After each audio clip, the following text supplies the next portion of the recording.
Concerns about the coronavirus is one of the reasons so many Americans are voting early this year. 53 million Americans have already cast their ballots. 1.2 million of those are from Minnesota. The person in charge of handling all of those ballots and making sure they are counted correctly and securely is Minnesota Secretary of State Steve Simon. I spoke to him a short time ago. Take a look. Joining us right now is Minnesota Secretary of State Steve Simon. Thank you so much for joining us. Thanks for having me. All right, let me ask you, how is the absentee early voting going? More than 1 million votes already cast in Minnesota. Yeah, it's really incredible. The numbers have been off the charts compared with 4 years ago. Minnesotans are saying loudly and clearly that they want to vote this way. Many of them do. And so it's been a record requested, and those have been turned in so far. From an administrative standpoint, we are really in a good position because Minnesota, unlike many states, has a 2-week head start. Starting last Tuesday, which was the 2-week mark from the election, local elections administrators could start opening those ballots and feeding them into machines. There are other states that don't have that luxury. They can only start digging into those piles on election day. We have a 2-week head start. And so you've been processing the ballots, but you haven't been counting them, right? You don't know the results so far. That's right. They're processed in the sense that they're fed into the machine. The voters' choices are recorded, but they're not all added together and tallied until after the polls close on Tuesday, November 3rd. And we're actually one of the, as you mentioned, the states that has the longest processing time before the actual election day. There's some concerns there because with all these states having to deal with all these absentee ballots sort of all at once on election day, they could come in really late, whereas Minnesota's results, at least the absentees, could come in early. Or not, when I say early, I mean quickly.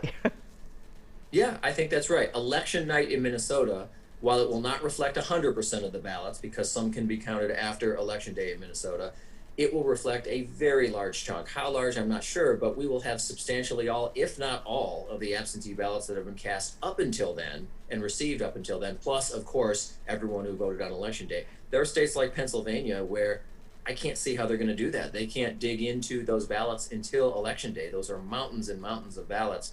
And so I would imagine we're going to have more comprehensive numbers earlier than a state like Pennsylvania. Right. So we could have it relatively early. We'll see, of course. But there is also this provision now. A third of states have what is being allowed ballots to be counted if they're postmarked on election day, even if they arrive afterwards. So even if a ballot arrives 7 days after election day in Minnesota and it's postmarked on election day, you're going to count it, right? That's right.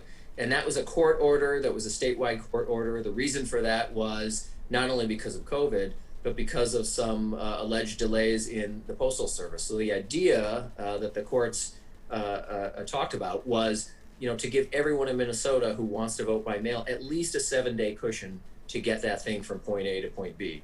Are you worried about confusion, though, because with that 7 days here in Minnesota, and then you've got other deadlines in other states where they'll allow 3 days, or they won't allow any days, or they'll allow 11 days? Well, only confusion in the sense that someone who's paying attention to what those deadlines in other states are might want to double check and recheck what it is in Minnesota. But we've been pretty consistent and clear, and so have the political parties, so have the nonprofits, so has the voting rights community. So the message about Minnesota's rule has been drilled in pretty heavily for the last few months. And I know so much work has gone into making sure that this vote is secure, that there is not outside interference, that there is not some kind of a hacking incident. How confident are you about that right now? I feel really good about where we are. For the last 4 years, since 2016, since we had problems with a foreign adversary trying to get into our election system, we've been working heavily with the intelligence community in Washington, D.C., not only on intelligence, not only on briefings about the threats, but on technical know-how about hardening our systems, making them more secure, modernizing the code, and things like that. So I feel really, really good about where we are. You can never say, no institution can. Sure.